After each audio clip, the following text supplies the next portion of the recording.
Young ആയിട്ടുള്ള film മേക്കേഴ്സിനൊക്കെ സംസാരിക്കുമ്പോൾ ഇവർക്ക് സിനിമ അല്ലാതെ വേറൊരു ലോകമില്ല. ലൈക്ക് നമ്മൾ എന്തെങ്കിലും വേറൊരു കാര്യം പറഞ്ഞു കഴിഞ്ഞാൽ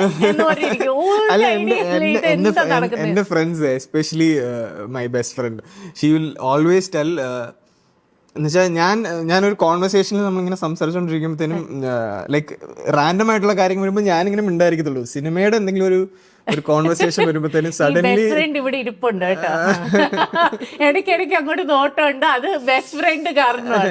സോ അതാ നമ്മൾ റാൻഡം. ഞാൻ പണ്ടേ നിമിഷനോട് പറയും, ഞാൻ നിമിഷിന്റെ ഏറ്റവും വലിയ ഫാനാന്ന് വെച്ചാൽ ഞാനും നിമിഷമൊക്കെ ഒരു ഷോർട്ട് ഫിലിം ഒക്കെ എടുത്ത് നടക്കുന്ന കാലത്തെ ഞാൻ പറയും, ഞാൻ എല്ലാവരോടും പറയും. എന്ന് വെച്ചാൽ നിമിഷിന്റെ ഒരു സിനിമ പോലും ഇറങ്ങിയില്ല, നിമിഷം വരെ ഷോർട്ട് ഫിലിം ഒക്കെ ആകെ ചെയ്തിട്ടുള്ള സമയത്ത് ഞാൻ എല്ലാവരോടും പറയും, നിങ്ങൾ നോക്കി വെച്ചോ, ഇവൻ കുറച്ച് നാൾ കഴിയുമ്പോൾ ഒരു വലിയ സംഭവമായിരിക്കും, ഇവന്റെ ഇത്ര കഴിവുള്ള ഒരാളെ എനിക്ക് ഞാൻ നിമിഷം നീ ഒരുമാതിരി ആളെ കളിയാക്കുന്ന പരിപാടി ആൾക്കാർ അവനെ കുറിച്ച് സംസാരിക്കുമ്പോൾ